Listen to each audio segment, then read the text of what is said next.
మహాదేవుడును మన రక్షకుడు అయిన యేసుక్రీస్తు ప్రభుల వారి శ్రేష్టమైన నామంలో ఉదయకాలం అన్నా అనే చక్కని కార్యక్రమాన్ని చూస్తున్న మీ అందరికీ నిండు హృదయంతో వందనాలండి. దేవుడు మంచివాడు, అన్ని సమయాల్లో ఆయన మంచి దేవుడు. ధైర్యంగా ఉండండి, దేవుడు మీకు తోడుగా ఉన్నాడు. పరిశుద్ధ గ్రంథంలో నుంచి ఒక చక్కని వాక్యం మనం ఇలా చదువుకుందాం. యోహాను సువార్త 20వ అధ్యాయం మొదటి వచనం. ఆదివారమున ఇంకనూ చీకటిగా ఉన్నప్పుడు మగ్దలేనే మరియ పెందలకడ సమాధి యొద్దకు వచ్చి సమాధి మీద ఉండిన రాయి తీయబడి ఉండుట చూచెను. ప్రియులారా, ఇక్కడ ఒక స్త్రీని మనం చూస్తున్నాం. నిజంగా ఈ రోజున ఒక దైవజనుడిగా నేను ఆలోచిస్తున్నప్పుడు, నేనే కాదు, దేవుని పిల్లలుగా, దైవజనులుగా, విశ్వాసులుగా, బాధ్యత కలిగినటువంటి వారిగా మీరు ఆలోచిస్తున్నప్పుడు, అసలు ఇలాంటి వారు మన సంఘంలో ఎంతమంది ఉన్నారు, అసలు కనపడుతున్నారా ఇలాంటి వారు అన్న ఆశ్చర్యం కలగక మానదు. అసలు లేరు అని చెప్పటానికి వీల్లేదు, కానీ బహు స్వల్పమైన సంఖ్య కనపడుతుంది. ఎక్కువ మంది ఇలా లేరు. ప్రభువుని మేము నమ్మామండి అంటూ ఏదో ఇన్ని సంవత్సరాలు అన్ని సంవత్సరాల విశ్వాసం మాదంటూ, మేం కూడా ప్రభువేనండి అంటూ, రక్షింపబడ్డాం అంటూ, లేదా సంఘంలో మేము చాలా బాధ్యత కలిగిన పాత్ర పోషిస్తున్నామండి, అసలు ఆ పాటలు పాడి ఆరాధన నడిపించేది మేమేనండి, లేకపోతే అసలు ఈ మందిర నిర్మాణానికి మేమే కారణమండి, ఇలా రకరకాలుగా చెప్పుకునే ప్రజల్లో, విశ్వాసుల్లో అసలు ఈ మగ్దలేనే మరియ లాంటి వారు ఎంతమంది ఉంటారు అనేది నాకు కలిగినటువంటి ఒక ఆలోచన దైవజనుడిగా. ఏంటి పాస్టర్ గారు, అసలు మరియలో ఉన్న గొప్పతనం ఏంటి, మరియ లాంటి వారు ఈ రోజున సంఘంలో ఎంతమంది ఉంటారు అంటున్నారు, అసలు ఆ మరియలో ఉన్న గొప్పతనం ఏంటి, ఎందుకు అలా అన్నారు అంటారా? ప్రియులారా, చదువుకున్న వాక్యంలో ఒక్క మాట ఉంటుంది. ఏమని రాసి ఉంది ఇక్కడ? ఆదివారమున ఇంకనూ చీకటిగా ఉన్నప్పుడు మగ్దలేనే మరియ పెందలకడ సమాధి యొద్దకు వచ్చి సమాధి మీద ఉండిన రాయి తీయబడి ఉండుట చూచిందట. యేసు ప్రభు వారు చనిపోయాడు, సమాధి చేయబడ్డాడు. సరే, తెల్లవారితే విశ్రాంతి దినం, చాలా త్వరగా సమాధి చేసేశారు. మరియకు ఒక ఆలోచన,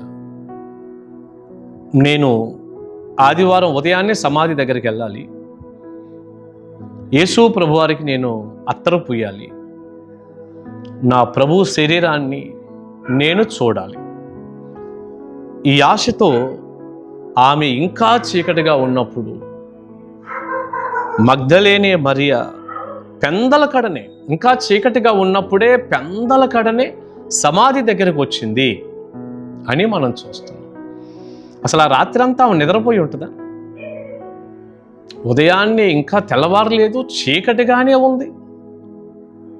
సమాధి దగ్గరికి వెళ్ళిపోవాలి, నా ప్రభువుని చూడాలి, నేను నా ప్రభువుకు అత్తరు పూయాలి. అసలు ఆ రాయి ఎవరు పొర్లిస్తారు? చూడండి, అసలు వాస్తవంగా సమాధి తోటలోనికి, ఆ సమాధి దగ్గరికి చీకటిగా ఒక ఆడమనిషి రావటమే కష్టం, సమాధుల దగ్గరికి రావటమే కష్టం, ఆ డెడ్ బాడీని చూడటమే కష్టం. ఆ పెద్ద రాయి ఎవరు పొర్లిస్తారు? అసలు మీకు ఎంత ఆలోచన చూడండి. అసలు అంత వాతావరణం అంతా అననుకూలంగా ఉన్నప్పటికీ, ఏమంటే ప్రభు అయిన యేసుక్రీస్తు వారిని రోమా ప్రభుత్వం ఆయన్ని చంపేసింది కదా, కనుక వాతావరణం అంతా ఇబ్బందిగా మారింది కదా. ప్రభువుని చంపి సమాధిలో పెట్టేస్తే అసలు వీళ్ళు కాస్త విశ్వాసంగా ప్రభువుని వెంబడించే వాళ్ళు ఏమైపోవాలి? జనరల్గా, అమ్మో మా ప్రభువుకి అలా జరిగింది, ప్రభువుని పట్టుకొని చంపారు, ఆయన్ని వెంబడిస్తున్న శిష్యులు మేమేనని తెలిస్తే మాకెంత ప్రమాదం అని వీళ్ళు అలా ఇలా దాక్కొని కదా ఉండాల్సింది, రహస్యంగా కదా ఉండాల్సింది.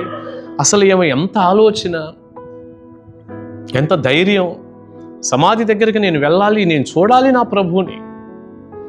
నా ప్రభువుకు అత్తరు పుయ్యాలి, నా ప్రభువుని నేను కలుసుకోవాలి, నా ప్రభు మృతదేహాన్ని నేను చూసుకోవాలి తనివి తీరా. ఒక ఆలోచన ఆమెకి. ఆయన పునరుద్ధానుడై తిరిగి లేస్తాడు అంత అవగాహన ఈ తల్లికి లేదు. కానీ ప్రభువుని కలుసుకోవాలి, ఎంత ఆశ చూడండి. ఇంత ఆశ ఈనాడు క్రైస్తవ సంఘానికి కనపడుతుందా? ఇంత తపన ప్రభువు మీద, ఇంత ఆశ. ఎంత కష్టమైనా, ఎంత శ్రమైనా, ఎంత ప్రమాదం ఉన్నా ప్రభువుని కలుసుకోవాలి, ప్రభువుతో ఉండాలి. ఎంత ఆలోచనది. పెందల కడ ఇంకా చీకటిగా ఉన్నప్పుడే. ప్రియబిడ్డ, నేను మిమ్మల్ని ఒక దైవజనుడికి ఒక మాట అడుగుతున్నా.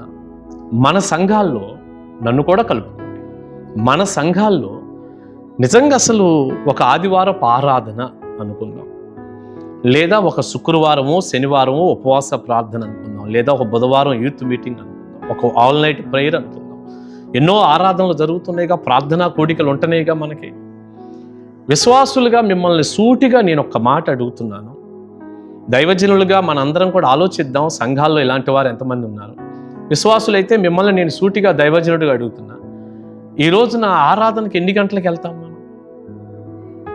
మీరు ఆలోచించి చెప్పండి. 10 గంటలకు ఆరాధన ఉదయకాలం అంటే 11, 11:30, 12 గంటలకు వచ్చేవారు కూడా ఉన్నారు. ఇక కొంతమంది అయితే అసలు ప్రసంగం మధ్యలో వచ్చేవాళ్ళు కూడా ఉన్నారు.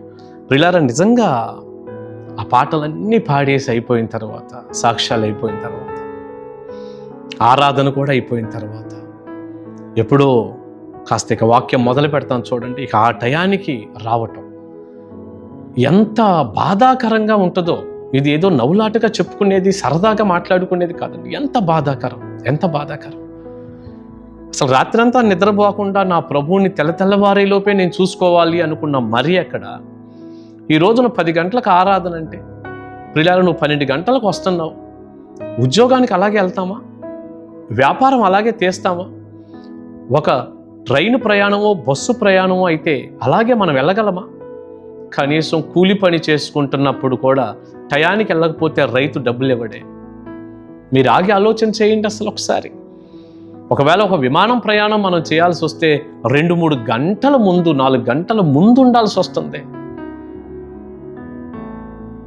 ఆ ఎయిర్పోర్ట్లో. మళ్ళీ ఏం జరిగిద్దో ఏంటో, మళ్ళీ అందిద్దో లేదో, ఇవన్నీ కూడా చెక్కింగ్స్ అవన్నీ ఉంటాయని ఎంత ఎర్లీకి వెళ్తున్నాం. పిల్లలు, ఈ రోజున ఒక వాహనానికి, ఒక ఉద్యోగ వ్యాపారాలకు ఇచ్చిన టైం కూడా, ఒక స్కూల్ కాలేజీకి ఇచ్చినటువంటి ఆ ఖచ్చితమైన సమయం కూడా లేట్ అయితే రానియట్లేదే వాళ్ళు. ఈ మధ్య ఎగ్జామ్స్ జరిగినాయి. 1 నిమిషం లేట్ అయిపోయిందని గేట్ వేసేసి రానికపోతే కింద పడిపోయి ఆ బిడ్డలను తీసుకెళ్ళిన తండ్రులు, తల్లో తండ్రో అల్లాడిపోయి కింద పడి వారు కూడా ఏడ్చి, అయ్యా మేము టయానికే రావాలనుకున్నామండి, మాకేదో ట్రాఫిక్లో ఇబ్బంది అయింది. ఎంత అల్లాడిపోతే 1 నిమిషం లేదండి, ఆ 1 మినిట్ అయినా మేము అట్లా పంపటానికి వీల్లేదు అన్నారు వాళ్ళు. పిల్లలు, నిజంగా ఎంత టయాన్ని పాటిస్తున్నాం ఈరోజు, ఒక చదువుకో, ఒక ఉద్యోగ వ్యాపారాలకో, ఒక పనికో, ఒక ప్రయాణానికో. కానీ దేవుని సన్నిధికి అనేసరికి ఎంత నిర్లక్ష్యం. సమయానికి వచ్చి 10 గంటల ఆరాధన అంటే 9:30కి వచ్చి మోకాళ్ళ మీద ఉండకూడదు, నిండు ఆరాధన చేయాలి. అసలు మనకి ఇప్పుడు రాను రాను రాను ఉంటుందే 2 గంటల ఆరాధన, కనీసం 3 గంటలు కూడా పెట్టట్లేదు. 2 గంటలే ఊరకు. అసలు వచ్చి నువ్వే గంట తినేసి వస్తే ఒక గంట అసలు నువ్వు వచ్చి అలా కూర్చునేలోపు అయ్యేపోతుంది మొత్తం. ఆరాధన అయిపోయింది అనుకుంటున్నావు, కానీ ఏ తృప్తి ఏది సరిగా? ఏదో 2 పళ్ళాలు కడుపు నిండా అన్నం తింటే తృప్తిగా ఉంటుంది, మళ్ళీ ఒక అరటిపండు కూడా తింటాం. అసలు వచ్చి రాకముందే అయిపోతుంది ఈరోజు ఆరాధన. ఆ 2 గంటలు కూడా నువ్వు టయానికి రాకపోతే ఇంకా ఆరాధించేది ఎక్కడ? ప్రియబిడ్డ, ఈ రోజున సమయానికి దేవుని మందిరానికి వెళ్ళాలి, ముందెళ్ళాలి, పెందలకడ వెళ్ళాలి. రాత్రంతా కూడా అదే స్పృహతో నేను వెళ్ళాలి దేవుని మందిరానికి, రేపు ఆదివారం ఆరాధన. అసలు ఆ స్పృహతో ఉండేటటువంటి వ్యక్తుల్ని ఎంతమందిని చూడగలుగుతున్నాం? దైవజనుడు మందిరంలో పాడుతానే ఉంటాడు, మైకులో వినపడతానే ఉంటాయి. మన పల్లెటూరు వాతావరణంలో అయితే ఇళ్లల్లో ఉండి అలాగే ఉంటారు, అలాగే పని చేసుకుంటారు, అలాగే తింటారు. ఇక వాక్యం టయానికి మెల్లిగా బైబిల్ పట్టుకొని వస్తారు. ప్రియులారా, నిజంగా ఇది సిగ్గుసేటుగా ఉంది నాకైతే. నవ్వటమే కాదండి, చాలా ఆశ్చర్యంగా ఉంది. మార్చుకుందాం. మా చర్చిలో ఎంతమంది సంఖ్య ఉన్నారు అనుకుంటే మనకేమి రాదు. ఇలాంటి వారు కావాలి. పెందలకడ చీకటిగా ఉన్నప్పుడే మగ్దలేనే మరియ ప్రభువుని కలుసుకోవటానికి వెళ్ళినట్టుగా మనం చాలా త్వరగా పెందలాడి దేవుని సన్నిధికి వెళ్ళి ఆయన ఆరాధన చేద్దాం. అది కూడా దేవుడు చూస్తాడండి. మన నిర్లక్ష్యాన్ని చూస్తాడు, ఎర్లీగా రావటాన్ని చూస్తాడు. అలా ముందు వచ్చినప్పుడు, ఆ ఆసక్తిని గమనించినప్పుడు ఎన్ని దీవెనలైనా దేవుడు అనుగ్రహిస్తాడు. మార్చుకుందాం. ఈ విషయాన్ని నేర్చుకున్నాం కదా, మార్చుకుందాం. తప్పకుండా దేవుడు దీవిస్తాడు, సహాయం చేస్తాడు. అట్టి కృపా దీవెన సమృద్ధి దేవుడు మీ అందరికీ, మీ బిడ్డలకు దయచేయనుగాక. ఆమేన్. ప్రార్థన చేసుకుందాం. పరిశుద్ధుడా, ప్రేమ కలిగిన తండ్రి, బహుజాలి కలిగిన యేసు ప్రభువా, మీకు వందనాలు. విత్తబడిన చక్కని సందేశం మీ పిల్లలకు దీవెనకరంగా చేయండి. మీ ద్వారా కలుగుతున్న ఆశీర్వాదాలు, దీవెనలు నిండారులుగా మీ బిడ్డలకు అనుగ్రహించండి. పెందలకడే ముందుగా మీ సన్నిధికి రావటానికి సహాయం చేయండి. నిర్లక్ష్య వైఖరి, వెళ్ళొచ్చులే, చేయొచ్చులే అని మీ సన్నిధిని, ఆ సమయాన్ని నిర్లక్ష్య పెట్టే వాళ్ళందరితో మీరు మాట్లాడినందుకు వందనాలయ్యా. కృప చూపించండి, సాయపడుతురండి. తద్వారా కలిగే దీవెనలన్నీ బిడ్డలకి ఇవ్వండి. యేసయ్య నామాని ప్రార్థన అడుగుచున్నాను తండ్రి. ఆమేన్. ఆమేన్. God bless you. దేవుని కృప తోడై ఉండును గాక. కలుసుకుందాం ఉదయకాల మన్నాలో.